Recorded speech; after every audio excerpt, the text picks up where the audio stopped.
Hello students, आपके अपने YouTube channel we winners में आपका बहुत बहुत स्वागत है। तो भाई आज तो बहुत ही अच्छा दिन है और बहुत ही बढ़िया वीडियो है जो मेरा काफ़ी हद तक पसंदीदा है। क्योंकि पहले तो हम लोग भाई चारों वाद पढ़ चुके हैं। आदर्शवाद पढ़ लिया हमने, प्रगतिवाद पढ़ लिया, प्रयोजनवाद, यथार्थवाद, ये चारों वाद पढ़ लिए हमने। तो भाई अब बचा क्या? तो आपको नहीं लगता कि ये चारों वाद जब आपने पढ़ लिए हैं तो आपके दिमाग में कुछ ये सारी चीजें मिक्स हो रही हैं? आपको ऐसा लग रहा होगा कि ये वाद जो है वो कहीं ना कहीं विधि को लेके, स्कूल को लेके, टीचर को लेके, उद्देश्य को लेके दिमाग में जो है हौच पौच मचा रहे हैं। तो उसी हौच पौच को आज दूर करने के लिए आज की क्लास बनाई है मैंने आपके लिए। इसमें हमने चारों वादों का अंतर पढ़ लेना है। तो कहीं ना कहीं वो चारों वाद भी आप रिवाइज कर लेंगे और आप अंदर भी पढ़ लेंगे। तो बहुत ही बढ़िया शानदार वीडियो होने वाला है। लाइक कीजिएगा, कमेंट कीजिएगा, शेयर कीजिएगा। वीडियो पे नए हैं भाई तो फटाफट सब्सक्राइब भी कर लीजिएगा, ठीक है? तो मैं हूं आकांक्षा और आज हमारा टॉपिक है, पहले से पता है, देख लीजिए, आदर्शवाद, प्रकृतिवाद, प्रयोजनवाद और यथार्थवाद का तुलनात्मक अध्ययन, comparative study of idealism, naturalism, pragmatism and realism. ठीक है, शानदार टॉपिक है, पढ़िए। और चारों वाद इसमें कवर होते हैं। ये तुलना के साथ साथ आपको चारों वाद भी याद समझा देगा। तो आपके मन में ये भी ना रहे कि केवल अंतर पढ़ रहे हैं। अगर आप इसको भी देख लेते हैं ना तो भी एक एक वाद पे आप एक एक लॉन्ग क्वेश्चन लिखने का कंटेंट रखेंगे। तो याद रखिएगा कि हमें कहाँ क्या देखा, स्क्रीनशॉट ले सकते हैं। देखिए, अब हमें तुलना में, ये वाला मैं हटा रही हूं, यहीं से हम लोग पढ़ना शुरू करेंगे। सबसे पहले तो ये देखो, जो खास बात है कि इन चारों वादों के समर्थक कौन थे।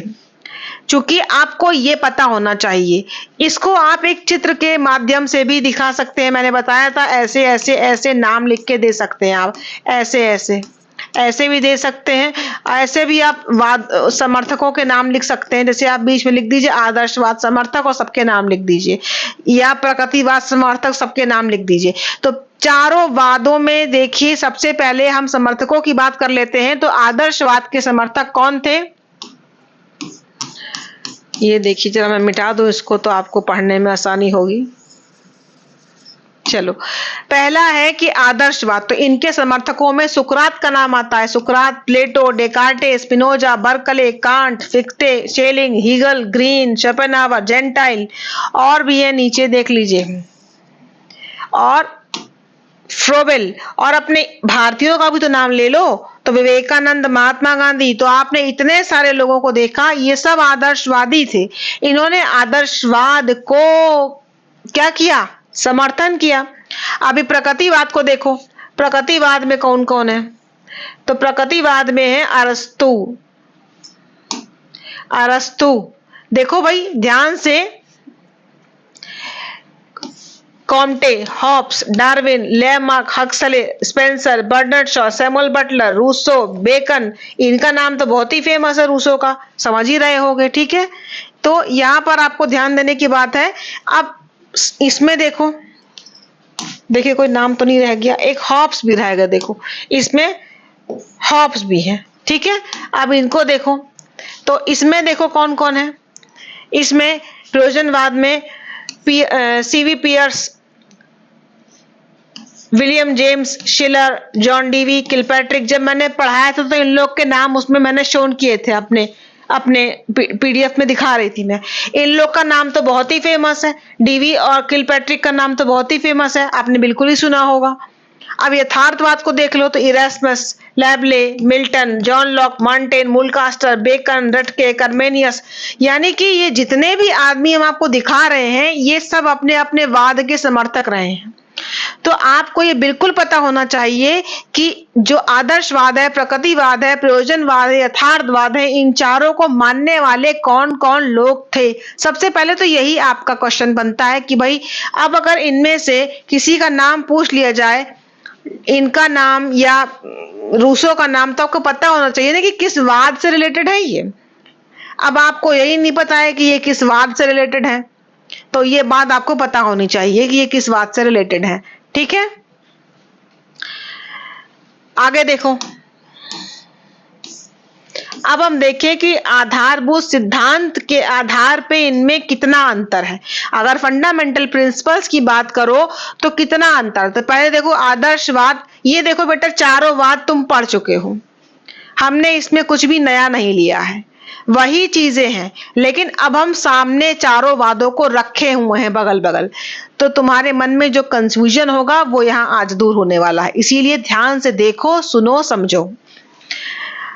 यह दर्शन ईश्वर पर बल देता है और ईश्वर को प्राप्त करने के लिए आध्यात्मिक पूर्णता को आवश्यक मानता है। आपको ध्यान अगर होगा, आदर्शवाद जब पढ़ाया था मैंने, तो मैंने बताया था कि आदर्शवाद में आदर्श शब्द जुड़ा हुआ है। ये आदर्शों पर, ईश्वर पर, मूल्यों पर बहुत फोकस करता है। प्रकृतिवाद की बात करें, इनमें प्रकृति जुड़ा हुआ है।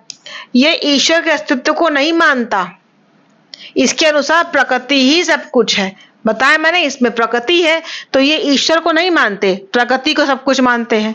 प्रयोजनवाद का देख लो, प्रयोजन माने क्या होता है? जो हमारा प्रयोजन पूरा करे, जो हमारा काम पूरा करे। तो ये दर्शन ईश्वर और आध्यात्मिक तत्व में विश्वास न करके व्यक्ति में विश्वास करता है, क्योंकि ये तो यही कहता है ना कि सत्य मानव निर्मित है। तो ये किसमें विश्वास करता है? व्यक्ति में। इनके सत्य कौन बनाता है? व्यक्ति बनाता है। और यथार्थवाद कहता है कि यह दर्शन व्यक्ति और समाज में विश्वास करता है, ये व्यक्ति और समाज दोनों में विश्वास करता है। तो ये चारों आपको अंतर देखिए बगल में दिखाई पड़ रही है। ये ईश्वर में विश्वास करता है, ये ईश्वर में नहीं, प्रकृति में विश्वास करते हैं। प्रयोजनवाद व्यक्ति में विश्वास करती है, यथार्थवाद व्यक्ति और समाज दोनों में विश्वास करते हैं। आगे देखो, आदर्शवाद को फिर से देखो। यह दर्शन आध्यात्मिक जगत में विश्वास करता है। ये आध्यात्मिक का मतलब ईश्वर में, आत्मा में, परमात्मा में, मोक्ष में, ब्रह्मांड में बात करता है। प्रकृतिवाद किसकी बात करता है? प्रकृतिवाद क्या कहता था कि सब कुछ मैटर से बना है, पदार्थ से बना है। तो इन्होंने पदार्थ और भौतिक जगत के महत्व को स्वीकार किया। इन्होंने कहा ना सब कुछ मैटर से बना है। प्रयोजनवाद की बात करें तो ये मानव की शक्ति को स्वीकारते हैं, यही कहते हैं कि मैन ने ही ट्रुथ बनाया, ट्रुथ इज मैन मेड, सत्य मानव निर्मित है। और यथार्थवाद कहते हैं कि स्थूल जगत के महत्व को स्वीकार किया। यथार्थ, रियल, जो चीज सामने है, जो हमको महसूस हो रही है, अपने इंद्रियों के माध्यम से प्रमाणित हो रही है, वही सत्य है। याद आया, यथार्थवाद सबसे ज्यादा विज्ञान पर बल देने वाला वाद था। सबसे अधिक एकदम साफ सुथरा विज्ञान, जिसको कह सकते हैं एकदम, कह सकते हैं कि एकदम एक्सट्रीम का विज्ञान ही विज्ञान हो जिसमें, ठीक है, तो वो यथार्थवाद था। हालांकि थोड़ा बहुत प्रकृतिवाद ने भी विज्ञान पर बल दिया था, लेकिन अगर कहा जाए शुद्ध रूप से विज्ञान पे बल देने वाला वाद यथार्थवाद था। ठीक है, चलो आगे देखो, आधारभूत सिद्धांतों में क्या अंतर है। आदर्शवाद के अनुसार आध्यात्मिक नियम सर्वोपरि। इन्होंने कहा कि आध्यात्मिक नियम, ईश्वर, आत्मा, परमात्मा सर्वोपरि। प्रकृतिवाद ने कहा कि भौतिक और प्राकृतिक नियम सर्वोपरि। इन्होंने प्रकृति को इंपॉर्टेंस दी और भौतिकता को इंपॉर्टेंस दी। इन्होंने कहा था ना कि प्रकृति के जो नियम है, रूल है, उनके अकॉर्डिंग नियम कहाँ होते हैं? विज्ञान में होते हैं। इसीलिए इन्होंने भौतिक नियमों को और प्राकृतिक नियमों को सार्वभौमिक माना। अब अगर प्रयोजनवाद की बात करें तो इनके अनुसार आध्यात्मिक नियम सार्वभौमिक नहीं है, ये बदलते रहते हैं। इन्होंने क्या कहा था कि कोई भी चीज स्थिर नहीं है, कोई भी ट्रुथ पक्का नहीं है कि वो स्थिर ही है। उद्देश्य बदलते हैं, लक्ष्य बदलते हैं, मूल्य बदलते हैं, सत्य बदलता है, सब मानव निर्मित है। बताया था ना, तो इनके अनुसार सब कुछ बदलता रहता है। इनको देखो, यथार्थवाद क्या कहता है, ये कारण परिणाम के वैज्ञानिक नियम बताते हैं। वैज्ञानिक, ये देखो यहां पर बताया था मैंने कि सबसे ज्यादा शुद्ध विज्ञान किसने बताया था? शुद्ध विज्ञान पे फोकस करने वाला वाद यथार्थवाद था। आगे देखो, फिर आदर्शवाद में देखो क्या लिखा है। आदर्शवाद के अनुसार मूल्य पूर्व निर्मित हैं, इनके वैल्यूज तो पहले से निर्मित है। मनुष्य को ईमानदार होना चाहिए, ये आदर्शवाद कहता है। इस तरीके की विचारों को, मूल्यों को रखता है। प्रकृतिवाद के अनुसार आदर्शवाद के मूल्य नगण्य है, आदर्श या मूल्य नगण्य है। इन्होंने इस पे ध्यान नहीं दिया, मूल्यों पे इनका फोकस नहीं है। प्रयोजनवाद कहते हैं कि कोई भी चीज पहले से निर्धारित नहीं, क्योंकि इन्होंने कहा कि सत्य बदलता रहता है, मूल्य बदलते रहते हैं। अब अगर यथार्थवाद की बात करें तो ये जीवन की आवश्यकताएं ही मूल्य है। वर्तमान जीवन में अगर कोई आवश्यकताएं पूरी करता है तो वही मूल्य है। ठीक है, तो ये आपको अंतर समझ में आ रहा होगा मूल्य के आधार पे क्या है। मैंने बहुत साफ शब्दों में लिखा है, आपको कोई कंफ्यूजन नहीं होना चाहिए। अभी देखो, आदर्शवाद का पूर्ण आध्यात्मिक दृष्टिकोण है, बिल्कुल ये ईश्वर आत्मा परमात्मा पे फोकस करते हैं। ये प्रकृतिवाद का पूर्णता भौतिक और यांत्रिक है। ये इनका क्या है, इन्होंने कहा कि संसार जो है वो एक मशीन की तरह है, तो यंत्र की तरीके से है, भौतिक है, और इन्होंने पूरे संसार को मैटर से बना हुआ माना, पदार्थ से बना हुआ माना। प्रयोजनवाद का पूर्ण मानवीय व मनोवैज्ञानिक दृष्टिकोण है। ये तो मानवीय और मनोवैज्ञानिक दृष्टिकोण की बात करते हैं ना, क्योंकि इन्होंने ये बात कही कि सत्य मानव निर्मित है, तो मानव के ऊपर फोकस किया। यथार्थवादी तो आप जानते ही हैं, विज्ञान पे फोकस करते हैं, यथार्थ पे फोकस करते हैं। ठीक है, अब इसको देखो, इन्होंने कहा कि ये आदर्शवादी एक तत्ववादी भावना, प्रकृतिवादी एक तत्ववादी, और प्रयोजनवादी बहुतत्ववादी, और यथार्थवादी बहुतत्व। तत्व का मतलब ये है कि संसार या सत्य, ये कहते हैं कि एक तत्व से बना है, ये भी एक तत्व में मानते हैं, लेकिन प्रयोजनवाद कहते हैं कि सत्य बहुत तत्वों से मिलकर बना है, और यथार्थवाद भी यही बात कहते हैं। ठीक है, तो आपको ये समझ में आया कि आधारभूत सिद्धांतों में कहाँ अंतर है। आदर्शवाद आध्यात्मिकता पे फोकस करता है, ठीक है, ये भौतिकता पे, यांत्रिकता पे फोकस करते हैं। वो प्रयोजनवाद कहते हैं कि मानव की शक्ति पे फोकस करते हैं, इनके अनुसार सत्य बदलता रहता है, और यथार्थवाद वास्तविकता पे और वैज्ञानिकता पे जोर देते हैं। ठीक है, आगे देखो, शैक्षिक सिद्धांत, एजुकेशन के जो प्रिंसिपल्स हैं, शैक्षिक सिद्धांत, एजुकेशनल प्रिंसिपल्स, ठीक है, एजुकेशनल प्रिंसिपल्स है। आदर्शवाद के अनुसार शिक्षा का आधार आध्यात्म शास्त्र और नीति शास्त्र है। भाई जैसा वाद होगा वो वैसा ही तो शिक्षा के बारे में सोचेगा। तो ये आदर्शवाद ईश्वर पे, आत्मा परमात्मा ब्रह्मांड पे फोकस करते थे, विचारों पे फोकस करते थे, आदर्शों पे फोकस करते थे। इसीलिए इन्होंने कहा कि जो शिक्षा का आधार क्या होना चाहिए, आध्यात्म शास्त्र और नीति शास्त्र, यानी कि हम इस पे, इनके आधार पर शिक्षा रखें। प्रकृतिवाद ने कहा कि प्रकृतिवाद बालक की प्रकृति, दो तरह की प्रकृति की बात करी थी इन्होंने, एक तो वो प्रकृति जो चारों तरफ है, यानी कि बाह्य प्रकृति, और एक बालक की प्रकृति जो आंतरिक प्रकृति है। बालक का रुचि, बालक का आवश्यकता क्या है, बालक की क्षमताएं क्या है, उसके आधार पे तो बाल शिक्षा कैसी होनी चाहिए। शिक्षा का आधार मनोवैज्ञानिक होना चाहिए। इन्होंने ही तो बाल मनोविज्ञान और चाइल्ड साइकोलॉजी कहाँ से आया, यहां से आया चाइल्ड साइकोलॉजी। ठीक है, प्रयोजनवाद के अनुसार शिक्षा का आधार मनोविज्ञान एवं विज्ञान, इन्होंने विज्ञान पर फोकस किया। लेकिन यथार्थवाद ने केवल विज्ञान, यथार्थवाद के अंदर मनोविज्ञान की बात करता ही नहीं, वो तो केवल विज्ञान की बात करता है। इतना अब तक आपको समझ में आ गया होगा। तो इन्होंने कहा कि शिक्षा का आदर्शवाद के अनुसार शिक्षा आध्यात्म शास्त्र पे, नीति शास्त्र पे फोकस करे। प्रकृतिवाद ने बाल मनोविज्ञान की बात करी, मनोविज्ञान प्रयोजनवाद ने मनोविज्ञान और विज्ञान की, यथार्थवाद ने सिर्फ और सिर्फ विज्ञान की बात करी। ठीक है, अब देखो चारों वादों में उद्देश्य कैसे अलग अलग है। देखो सब जुड़ा हुआ है, अगर तुम समझोगे तो बहुत आसान है, और आंख बंद करके याद भी कर जाओगे, समझ भी लोगे, लिख भी लोगे, एक्सप्लेन भी कर लोगे, अगर तुम इसके मूल बात को समझ जाओगे तो। ठीक है, आदर्शवाद के अनुसार शिक्षा के उद्देश्य पूर्व निश्चित है। आदर्शवाद की सर्वाधिक महत्वपूर्ण देन उद्देश्यों में है, ये बात इंपॉर्टेंट है, इसको ध्यान रखना। आदर्शवाद की सबसे बड़ी देन कहाँ मानी जाती है, उद्देश्यों में। कहा सबसे ज्यादा इंपॉर्टेंट योगदान अगर आदर्शवाद ने दिया था तो वो दिया था उद्देश्यों में। और भी चीजें हैं वो आगे आएंगी, जैसे इन्होंने शिक्षक को सबसे ज्यादा इंपॉर्टेंस दी थी, जो कि वाकई में बहुत अच्छी बात है। तो इस तरीके से देखा जाए तो अभी हम उद्देश्य की बात कर रहे हैं तो यहीं तक रहते हैं, वरना आपको कंफ्यूजन होगा। इन्होंने सबसे अधिक उद्देश्य की बात करी, उन्होंने कहा कि ये सब पूर्व निश्चित है। अब जैसे मैंने बताया कि मनुष्य को ईमानदार होना चाहिए, ये चीजें इनके हिसाब से ये मूल्य पूर्व निर्धारित है, पहले से तय है। प्रकृतिवाद कहते हैं कि शिक्षा के उद्देश्य पूर्व निश्चित नहीं है। ठीक है, इनके उद्देश्य अनिश्चित हैं और देश काल परिस्थिति के अनुसार बदलते रहते हैं। और यथार्थवाद कहता है कि जीवन को सुखमय बनाना शिक्षा के उद्देश्य,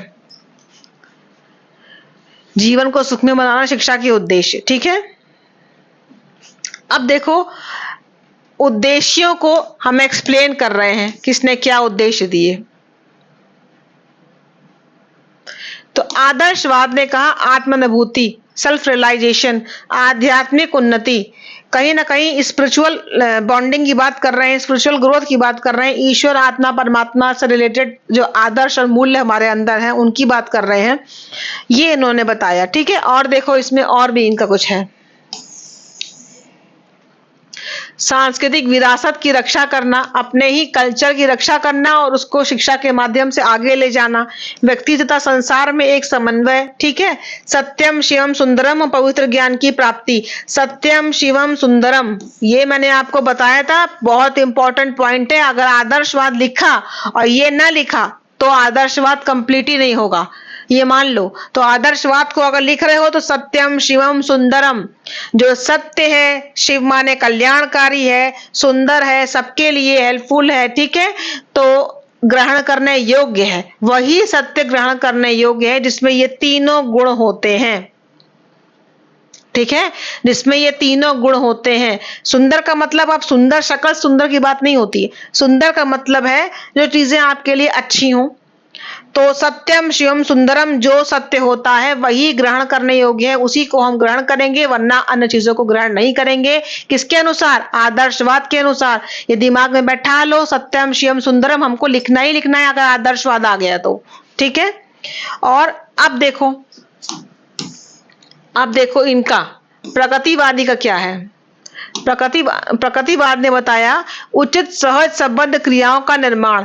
क्योंकि जो ये था आपका प्रकृतिवाद, इन्होंने संसार को एक यंत्र बताया, मशीन बताया। तो क्या मशीन है संसार? इंसान एक मशीन है? नहीं। इसी से तो व्यवहारवाद निकल के आया। व्यवहार का जो कंसेप्ट आया कि मनुष्य के व्यवहार का अध्ययन करना, वो यहीं से निकल के आया। तो उचित सहज संबद्ध क्रियाओं का निर्माण करना, मूल प्रवृत्तियों का शोधन, मार्गांतरीकरण, समन्वय। मनुष्य का नेचर पार्श्विक होता है बचपन से, मतलब उसको नहीं पता होता कहाँ कैसे बिहेव करना है। उसके बिहेवियर को, उसकी शक्ति को, उसके अंदर की ताकत को, उसके इंस्टिंक्ट को एक सही दिशा में ले जाना शिक्षा का काम होता है, और ये उद्देश्य रखा प्रकृतिवाद ने। और देखो और भी है, जीवन संघर्ष की तैयारी। ठीक है, डार्विन ने कहा था ना, संघर्ष को तैयार करना और वातावरण से अनुकूलन, हम अपने एटमॉस्फेयर से एडजस्टमेंट कर पाए, प्रकृति पे जोर दिया था इन्होंने। ठीक है, अब देखो प्रयोजनवाद क्या कहते हैं। प्रयोजनवाद कहते हैं कि बालक को अपने मूल्यों आदर्शों का निर्माण करने योग्य बनाना। क्योंकि इन्होंने एक बात कही थी कि सत्य मानव निर्मित है, तो बालक अपने सत्य खुद बनाता है, अपने मूल्य और आदर्श खुद बनाता है। तो हम उसे इस योग्य बनाएं कि वो अपने मूल्य आदर्श खुद बना पाए। गतिशील मस्तिष्क का निर्माण करना, ताकि वो अपनी प्रॉब्लम को सॉल्व कर पाए, अपने सत्य बना पाए और उस सत्य से अपने उद्देश्य, अपने सत्य, अपने मूल्य बना पाए। इसीलिए कहा गया कि जो है ट्रुथ इज मैन मेड, सत्य मानव निर्मित है प्रयोजनवाद के अनुसार। आगे देखो, इसी का हम पढ़ा रहे हैं, एक ही एक बता रहे हैं आपको। सामाजिक कुशलता की वृद्धि करना और सामाजिक व्यवस्था की उन्नति करना।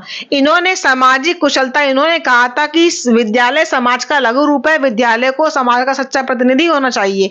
क्योंकि हम जो स्कूल में सीखते हैं सोशल स्किल्स, उसी को जाके हम समाज में अप्लाई करते हैं।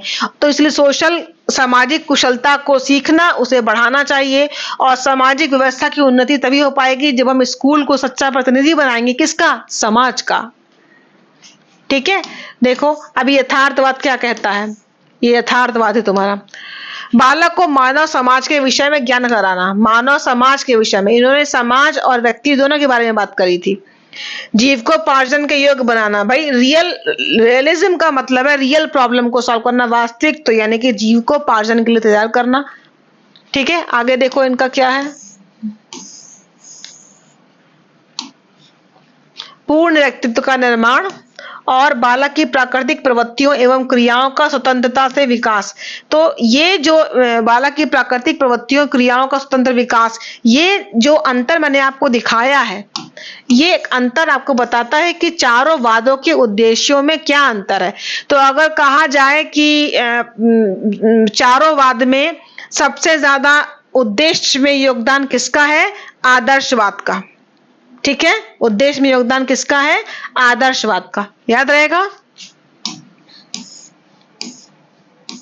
देखो, अब देखो, अगर पाठ्यक्रम की बात करें कि सबने क्या क्या सब्जेक्ट रखे, तो उसके पीछे इनकी सोच क्या थी। भाई कैरिकुलम बनाने के पीछे हर वाद का हर इज्म का कोई ना कोई सिद्धांत रहा, तो जो जिस सिद्धांत का पालन करता था उसने वैसे ही सब्जेक्टों को अपने कैरिकुलम में, पाठ्यक्रम में रख लिया। तो देखो भाई क्या कहते हैं ये, आदर्शवाद पाठ्यक्रम की रचना विचारों, आदर्शों और शाश्वत मूल्यों के आधार पर करते हैं। अब आप ये समझ जाएं अगर कि किसी वाद का कीवर्ड क्या है, तो पूरा वाद उसी पे आपको लिख देना है। इनकी आदर्शवाद आदर्श पर, विचारों पर, मूल्यों पर विश्वास करता है, तो इसीलिए कहता है कि पाठ्यक्रम भी इसी आधार पे होना चाहिए। प्रकृतिवादी कहता है, इसीलिए इन्होंने मानवीय विषयों पे बल दिया, मानवीय विषयों पर, क्योंकि हमारे अंदर आदर्शों, मूल्यों को कौन डेवलप करेगा? जो मानव से संबंधित विषय होंगे वही तो करेगा, तो इन्होंने मानवीय विषयों बल दिया। प्रकृतिवाद की देखो तो प्रकृतिवाद कहता है कि बालक की प्रकृति, रुचि, अभिरुचि, योग्यता के आधार पे पाठ्यक्रम होना चाहिए, क्योंकि ये बाल मनोविज्ञान की बात कर लेते हैं। तो इन्होंने कहा कि मैंने एक बात आपको बताई थी कि सबसे ज्यादा शुद्ध विज्ञान जो है उस पर जोर दिया था यथार्थवाद ने, लेकिन कहीं ना कहीं प्रकृतिवाद में भी साइंस का योगदान है, क्योंकि इन्होंने कहा कि ये संसार मैटर से बना है, ठीक है। और प्रयोजनवादी उपयोगिता की बात करते हैं। याद आया यूटिलिटी शब्द, याद आया? यूटिलिटी का मतलब जो चीज उपयोगी है, जो व्यवहार, जो क्रिया उपयोगी है, वही हमारे लिए सत्य है। तो ऐसे सिद्धांत पे पाठ्यक्रम होना चाहिए। और यथार्थवादी कहते हैं कि उपयोगिता और आवश्यकता पे, यानी कि जो उपयोगी हो और हमारे लिए जरूरी भी हो, उस पे जरूरत होना चाहिए। यानी कि इन चारों का ये मूल है, इसी पे इन्होंने पाठ्यक्रम बनाया। अब रखा किस सब्जेक्ट को? तो आदर्शवाद ने मानवीय विषयों बल दिया, क्योंकि ये आदर्शों, मूल्यों बल देते थे। प्रकृतिवाद ने साइंस पे जोर दिया, कहीं ना कहीं ये बताया ना मैंने, साइंस पे जोर देते थे। प्रयोजनवादी सोसाइटी में चाहते थे सामाजिक अनुशासन, शिक्षा एक सामाजिक प्रक्रिया, तो इन्होंने सामाजिक विषयों पे बल दिया। और यथार्थवाद सबसे ज्यादा जोर देते थे विज्ञान पर और जीवन की उपयोगिता पर, तो उन्होंने जीवन के दैनिक विषयों पर और मानवीय विषयों पर और साथ साथ विज्ञान पे बल दिया था। आगे देखो, तो इन्होंने यहां पर इन्होंने इसको गौण स्थान दिया। यही मैंने आपको बताया अभी कि इन्होंने बल तो दिया, लेकिन सेकंड नंबर पे सबसे ज्यादा यथार्थवादी ने विज्ञान को महत्व दिया था। तो अब देखो हम सब्जेक्ट को देख लेते हैं, कौन कौन से सब्जेक्ट रहे। तो आदर्शवादी के पास कौन सब्जेक्ट रहे? देखो भाई, आदर्शवादी के पास सब्जेक्ट रहे आध्यात्म शास्त्र, नीति शास्त्र, धर्म, दर्शन, इतिहास, कला, साहित्य। मानवीय विषयों पर जोर दिया इन्होंने, मानवीय विषयों पर, ठीक है। प्रयोजनवाद स्वास्थ्य, शारीरिक विज्ञान, प्रशिक्षण, इतिहास, भूगोल, विज्ञान, गणित, इनका कहीं ना कहीं देखिए थोड़ा बहुत साइंस रहा, ठीक है। अब प्रयोजनवादी ये स्वास्थ्य, शारीरिक विज्ञान, प्रशिक्षण, इतिहास, भूगोल, विज्ञान, गणित, इन्होंने कहा कि जो चीजें हमारे लिए यूजफुल हो, समाज से जोड़ के जो हमारा डेवलपमेंट कर सके। यथार्थवादी की बात तो बस खाली प्राकृतिक विज्ञान, भौतिक विज्ञान, रसायन विज्ञान, ये जो है कोशिश करते थे कि विज्ञान पे फोकस किया जाए सबसे पहले, उसके बाद दूसरे विषयों पे, ठीक है। तो इस तरीके से आपने देखा कि इनके पाठ्यक्रम के निर्धारण में इनके सिद्धांत अलग है, इसीलिए इनके सब्जेक्टों में थोड़ा सा लगभग सब सब्जेक्ट वही रखे हैं, लेकिन किसी वाद में किसी सब्जेक्ट को महत्व दिया गया है पहले, और किसी वाद में किसी सब्जेक्ट को महत्व दिया गया है, ठीक है। इस तरह से ये देखिए चारों वादों का अंतर हमने करिकुलम में भी देख लिया। अब देखो शिक्षण विधियां। आदर्शवाद कहता है कि प्रश्नोत्तर विधि, संवाद विधि, वाद विवाद विधि, तर्क विधि, निर्देश विधि, पाठ्य पुस्तक विधि, ये सारी विधियां आदर्शवाद की हैं। लेकिन प्रकृतिवाद कहते थे कि करके सीखना, अनुभव द्वारा सीखना। उनका कहना था ना कि बच्चा प्लेग्राउंड में जाके सीखे, यही तो कहते थे वो, बच्चा प्लेग्राउंड में जाके सीखे। क्लास में वो सीखता है तो वो क्या होगा, क्लास में उसका स्वाभाविक विकास नहीं हो पाएगा। तो इन्होंने कहा निरीक्षण पद्धति, खेल पद्धति, डाल्टन पद्धति, और देखो किंडरगार्टन, ह्यूरिस्टिक, ये इन्होंने सारी पद्धतियां दी। खेल पद्धति जो आप जानते हैं कि प्रकृतिवाद की बहुत बड़ी देन मानी जाती है, ठीक है। अब देखिए प्रयोजनवाद की बात करें, इन्होंने क्या दिया, तो इन्होंने कहा कि जैसे इन्होंने कहा प्रकृतिवाद ने कि करके सीखना, अनुभव द्वारा सीखना, खेल द्वारा सीखना, इस पे बेस्ड पद्धतियां थी।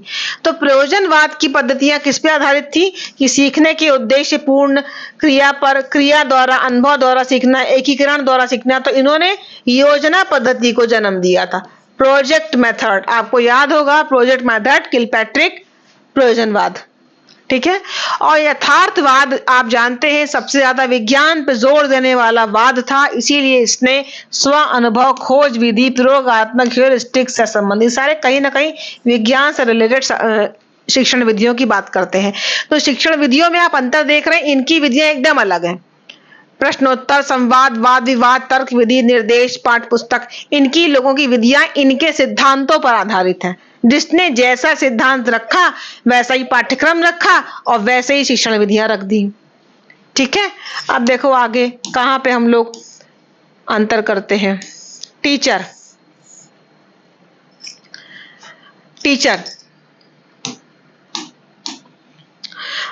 आदर्शवाद ने कहा, आपको मैंने बताया था कि शिक्षक पे सबसे ज्यादा जोर देने वाला, शिक्षक के महत्व को सबसे ज्यादा समझाने वाला वाद आदर्शवाद था। अगर आपको कोई कंफ्यूजन है तो जब आपको कोई वाद के जो गुण होते हैं उसको एक बार जाके देख लीजिएगा प्रीवियस वीडियोस में, तो आपको पता चल जाएगा कि कौन से वाद ने किन चीजों पर सबसे ज्यादा जोर दिया, ठीक है। तो आदर्शवाद ने शिक्षक को बहुत महत्वपूर्ण रोल दिया, बहुत रिस्पेक्ट दी आदर्शवाद की, यही इनका बहुत बड़ी देन मानी जाती है, ठीक है। प्रकृतिवाद ने कहा शिक्षक का स्थान गौड़ है, पहले नंबर पे कौन, चाइल्ड, और यहाँ टीचर का मेन स्थान किसका था, प्रकृति का। प्रयोजनवाद में शिक्षक का स्थान पथ प्रदर्शक का, सलाहकार का, बच्चे के सलाहकार के रूप में। और यथार्थवाद में शिक्षक का इंपॉर्टेंट रोल है, क्योंकि इन्होंने कहा कि जो यथार्थ, जो रियल चीजें हैं उसके बारे में बताने वाला टीचर होता है, तो इंपॉर्टेंट है। लेकिन जो सबसे ज्यादा रिस्पेक्टेबल स्थान अगर शिक्षक को किसी ने दिया तो वो आदर्शवादी थे। इस बात को आपको याद रखना होगा, समझना होगा। क्वेश्चन ऑब्जेक्टिव में भी, एमसीक्यू में भी आएगा, तो आपको अगर कहा जाए कि किस वाद ने सबसे अधिक शिक्षक को महत्व दिया तो आप आदर्शवाद पर टिक लगाएंगे, ठीक है। आगे देखिए विद्यालय की बात करो भाई, किसने विद्यालय पे कैसा फोकस किया, तो आपको देखिए कि आदर्शवाद के अनुसार विद्यालय नियमित शिक्षा के केंद्र है। आदर्शवाद, तो देखिए आदर्शवाद में ये आदर्श की बात करते हैं, मूल्य की बात करते हैं, विचारों की बात करते हैं। तो जो इन्होंने बहुत ही सिस्टमैटिक तरीके से स्कूल की बात करी कि स्कूल में रह करके ये सारी चीजें सीखी जा सकती हैं, तो स्कूल को इन्होंने एक नियमित शिक्षा केंद्र माना जहां रेगुलर टीचर पढ़ाए, आदर्शों को, मूल्यों को, विचारों को सिखाए, समझाए, ठीक है। वहीं पे तो बैठ के ग्रुप डिस्कशन होगा, आप वाद विवाद करेंगे, चर्चा करेंगे, क्वेश्चन करेंगे, प्रश्न उत्तर करेंगे, कहाँ करेंगे, स्कूल में करेंगे। प्रकृतिवाद ने कहा कि प्रकृति का विस्तृत प्रांगणिक विद्यालय, इन्होंने कहा कि इनका कहना था कि प्रकृति सबसे बड़ी शिक्षिका है, तो बालक को प्रकृति के संपर्क में पढ़ाना चाहिए। तो इन्होंने स्कूल पे बहुत फोकस नहीं किया, इनका मतलब था खुले वातावरण में प्रकृति के साथ बच्चा पढ़े। प्रयोजनवाद ने कहा कि विद्यालय समाज का लघु रूप प्रयोगशालाएं हैं, मतलब इन्होंने कहा कि स्कूल कैसा होना चाहिए, स्कूल को समाज का सच्चा प्रतिनिधि होना चाहिए और विद्यालय का लघु रूप होता है ये। तो जो हम स्कूल में सीखेंगे वही एप्लीकेशन हम समाज में करेंगे। तो हमें ध्यान रखना चाहिए कि विद्यालय हमें सही ज्ञान दे, क्योंकि वही समाज का एक समाज का रूप होता है। वो जो हम सीख रहे हैं वही हम आगे अप्लाई करेंगे। तो समाज में हमें कैसे रहना है इसकी एक प्रीवियस नॉलेज हमको स्कूल में मिलती है। ठीक है। और यथार्थवाद कहता है कि सामाजिक सुव्यवस्थित संस्था स्कूल को मानता है कि वो एक सोशल और सिस्टमैटिक इंस्टीट्यूशन मानता है यथार्थवाद। हम समाज से रिलेटेड एक सिस्टमैटिक संस्था मानता है यथार्थवाद। ठीक है, तो ये चारों में अंतर है। और अगर कहा जाए कि इन्होंने थोड़ा सा सोशल पार्ट पे ज्यादा जोर दिया, हालांकि सोशल इनका भी है, और इन्होंने प्रकृति पर इन्होंने कहा कि ये एक नियमित शिक्षा के केंद्र है। ठीक है, आगे देखो, डिसिप्लिन की बात करें अगर, हमारा आखिरी पॉइंट है ये डिसिप्लिन पर। ठीक है, तो इन्होंने प्रभावात्मक अनुशासन में बल दिया। ये इसके गुण में भी काउंट होता है कि आदर्शवाद आदर्शों पे जोर देता था, यानी कि जैसा टीचर है और टीचर के गुणों को ही बच्चा देखता है, उससे प्रभावित होता है और अनुशासन में रहता है। यानी कि ये प्रभावात्मक, तो किसका प्रभाव? शिक्षक का प्रभाव। यहाँ पे शिक्षक के प्रभाव की बात कर रहे हैं।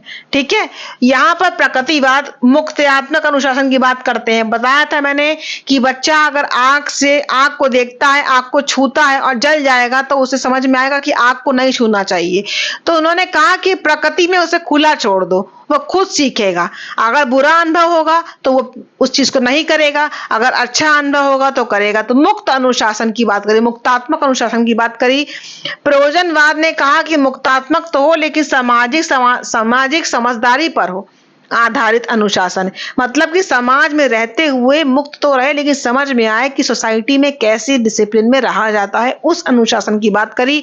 और अगर यथार्थवाद की बात करें तो ये भी प्राकृतिक और सामाजिक अनुशासन की बात करते हैं।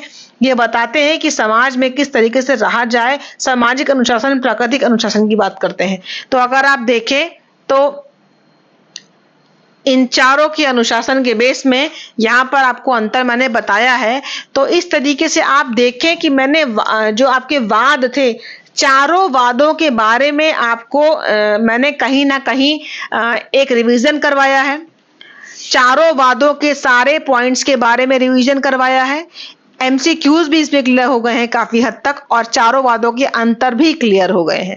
ठीक है, तो आप इस वीडियो को जितनी बार देखेंगे उतनी बार आपको वादों का अंतर और अच्छे से समझ में आएगा, क्योंकि ये थोड़ा सा बड़ा है। 4 चीजों को हमने इकट्ठे कंपैरिजन किया है, इसीलिए थोड़ा सा आपको पहली बार में दिक्कत लग रही होगी, लेकिन अगर आप इस वीडियो को 2-3 बार देख लेंगे तो आपका जो कंफ्यूजन है वो दूर हो जाएगा। तो समझिएगा, देखिएगा, इसी के साथ चारों वादों को रिवाइज कीजिएगा। प्रीवियस वीडियोस में मेरे सारे वाद मैंने आपको पढ़ा दिए हैं। आप जा करके वाद को एक बार उन वीडियो को जरूर देखिएगा, ताकि आपको वाद के ऊपर जो कंफ्यूजन है वो दूर हो जाए, और फिर इसको आके फिर से देख लीजिएगा। डिस्क्रिप्शन बॉक्स में हम सारे वाद के बारे में एक लिंक भी डाल देंगे। ठीक है, तो इसके साथ मिलते हैं एक नेक्स्ट वीडियो में। आज की वीडियो को लाइक जरूर कीजिएगा। जय हिंद।